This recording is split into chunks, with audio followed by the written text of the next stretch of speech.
मुत्तफिका फैसला है कि इत्तफाक नहीं हो सके। मुत्तफिका फैसला तो यही है कि इत्तफाक नहीं हो सकता। और बदकिस्मती है जब इतनी पोलराइज्ड पोजीशंस हो जाएं। हमने तो अपनी कोशिश की कि कोई पॉइंट ऑफ एग्रीमेंट आ जाए।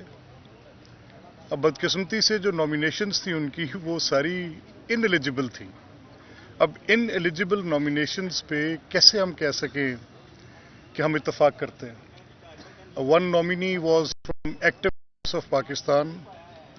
अब जो एक्टिव सर्विस ऑफ पाकिस्तान में हमारी राय में वो चीफ मिनिस्टर के लिए नहीं आ सकते।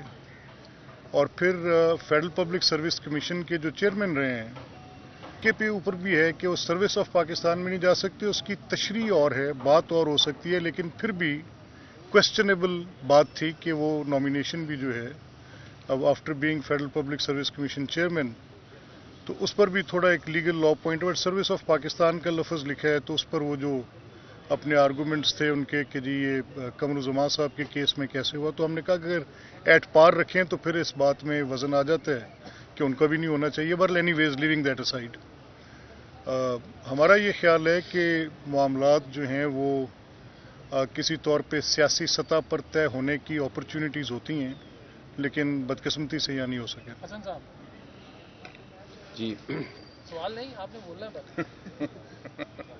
बहुत शुक्रिया जी। बड़े अफसोस के साथ ये कहना पड़ रहा है जी कि आज हम एक केयर टेकर चीफ मिनिस्टर के लिए भी मुत्तफिक नहीं हो सके और किसी फैसले पे पहुंचे बगैर हमारा ये सेशन ख़त्म हुआ है। और मैं देख रहा हूँ कि जब हाउस छोटा होता था तो लोग बड़े होते थे और जैसे जैसे हाउस बड़ा होता जा रहा है लोग छोटे होते जा रहे हैं। आज हम फैसला करने की पोजीशन में नहीं है। आज हम किसी चीज़ पे भी इत्तफाक राय नहीं कर पा रहे और उसकी वजह ये है कि एक डिक्टेशन देकर अपने मेंबरान को भेजा जाता है कि आपने ये चीज़ तो माननी ही नहीं, और उस पर ये दलील दी जाती है कि चूंकि हम ईमानदार हैं और हमारा हक है कि आप हमारी बात तस्लीम करें, इसलिए आप नहीं कर रहे, हमारा इत्तफाक नहीं हो सकता। बड़े अफसोस है कि आज हम बगैर इत्तफाक के जा रहे हैं और ये कोई अच्छी यादें नहीं है। मलिक साहब बिस्मिल्लाहिर्रहमानिर्रहीम। मैं इतना ही अर्ज़ करूँगा कि आपकी तरफ से हमेशा मोहब्बत रही और इस असम्बली ने भी काम किया, लेकिन जिस स्टैंडर्ड का काम होना चाहिए था वो नज़र नहीं आया किसी वजह से। और आज जो कमेटी बनाई गई और इस कमेटी को भेजने से पहले ही एक वज़ीर आला, साबका वज़ीर आला जो हैं परवेज़ इलाही साहब, उन्होंने एक स्टेटमेंट जारी कर दी कि हम तो सुप्रीम कोर्ट में ही जाएंगे।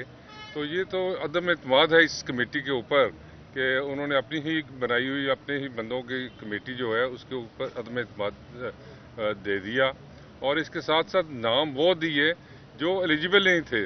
अगर हम बहस करते तो इस पर बहस करते कि वो एलिजिबल हैं या कि नहीं, और अगर वो एलिजिबल होते तो यकीनन उनको कंसीडर किया जा सकता था। बड़े अच्छे लोग हैं, बड़े अच्छे रीज़नेबल लोग हैं, लेकिन हर ओहदे के लिए एलिजिबल होना भी एक ज़रूरी था और कॉन्स्टिट्यूशनल रिक्वायरमेंट थी। तो इस वजह से बहस के बावजूद काफ़ी दोनों तरफ से बहस की गई। तो इसमें ये कंसेंसस बिल्ड हुए कि हमारा आपस में इत्तेफाक नहीं हो सका और यकीनन अब ये इलेक्शन कमीशन के पास जाएगा, जो कॉन्स्टिट्यूशन कहता है उसके अकॉर्डिंगली इसको ट्रीट किया जाएगा ताकि सब लोगों को इससे बेहतर कोई रिजल्ट मिले। उन्होंने आहत चीमा पे तनकीद की और उन्होंने कहा उनके नैब में केसेस चल रहे हैं। यही बात जहाँ पर अभी हुकूमती टीम के लोग कह के गए कि जो आपके घर में नाम दिए गए थे उसमें से एक शख्स नैब को मतलूब रहे, उन पर नैब के मुकदमात रहे और उन्होंने कहा हमने फोकस इस बात पे किया कि नाम तब्दील कर दें। क्या ये जो सिलेक्शन थी क्योंकि नैब का जिक्र आ गया, क्या ये ज़रूरी था कि बंदा इस किस्म का सामने लाया जाता? देखें, बात सुने, मैं in all fairness of things मुझे बताएं कि अहद से ज़्यादा थॉरो प्रोफेशनल हमने उसको यहाँ 4, 6, 8 साल काम करते देखा है इन डिफरेंट स्फीयर्स। 36 पोस्टिंग्स पे वो बंदा रहा है पब्लिक लाइफ की। इमरान खान की नैब, वो नैब जिसने उसको बेगुनाह को पकड़ के जेल में डाल दिया, क्या फैसला क्या दिया नैब ने, केस क्या डाला नैब ने?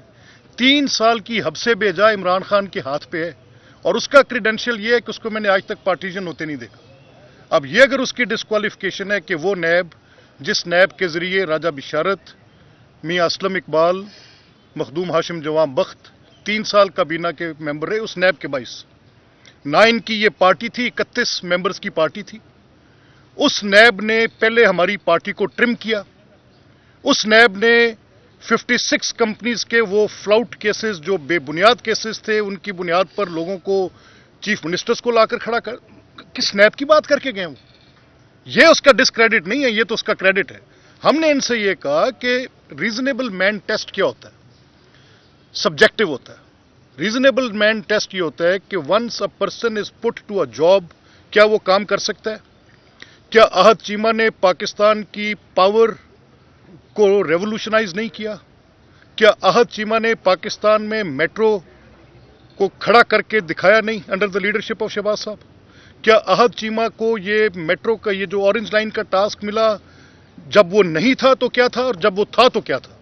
तो अहद की कॉम्पिटेंस, अहद को जब कोई हैंड टास्क दिया जाए तो उस पर आपने देखना है कि once a person is tasked for a job, तो वो उसमें अपना वो डिमीनर, वो उसकी अपना पोस्चर, वो उसकी अपनी जॉब की डिस्पेंसेशन, वो ऐसे, अगर अहद को एक इलेक्शन की जिम्मेदारी दी जाएगी तो हमारा 100% यकीन था कि अहद बेहतरीन तरीके से उसको अदा करेंगे। बाहर कैफ उनका ये नुकता था कि क्योंकि उन पर सिर्फ नैब के केसेस हैं, तो हमने कहा कि ये जो नैब आपकी नैब थी, ये 4 साल पाकिस्तान की तारीख के स्यातरीन 4 साल थे। इसी नैब ने पाकिस्तान की मईशत को यहाँ पे पहुंचाया। इस नैब के जो पीछे जिम्मेदारान बैठे थे और इमरान खान की पॉलिटिकल विक्टिमाइजेशन की जिद पूरी करने वाले लोग, एक तो बात ये थी, इसको आप एक साइड पे कर दें। दूसरा सवाल ये उठा मोहसिन नकवी पे। मैंने कहा वो एक जर्नलिस्ट है, नॉन पार्टीजन आदमी है, क्रेडिबल आदमी है, उसके ऊपर कोई नॉन, तो उस पर उन्होंने कोई एक बड़ा सेंसिटिव मैटर उठाकर बात हमारे साथ शुरू की। मैंने कहा देखें, वो तो कोर्ट ने क्वैश कर दिया, वो तो उसके साथ ज्यादती थी। अगर उसके मीडिया चैनल पर कोई एक ऐसी अनप्लेजेंट बात आई थी जिस पर उसने अपनी एक पोजीशन वाजे की, और रिकॉर्डेड मिनट्स हैं पैमरा के रिकॉर्ड में कि कितनी दफा उस बात को कंडेम किया गया, कोर्ट के अंदर वो बात की गई, बार बार की गई, तो सो मीनिंग बाय मोहसिन के ऊपर कोई एतराज उनका था नहीं। मोहसिन के ऊपर या तो उनकी कोई इस बात के अलावा कि वो समझते हैं कि कोई पर्सनल लाइक या डिसलाइक है, एक बड़ा मीडिया जार है, वो उसने CNN के साथ काम किया है, दुनिया का एक मोतबर तरीन अदारा है, उसने जितनी उसको इलेक्शनियरिंग की तजर्बा उसको हो सकता है by watching it very closely. और दुनिया में ऐसा होता है कि वो लोग जो जिनके कोई नोन पोजीशंस नहीं होते, डिस्प्यूट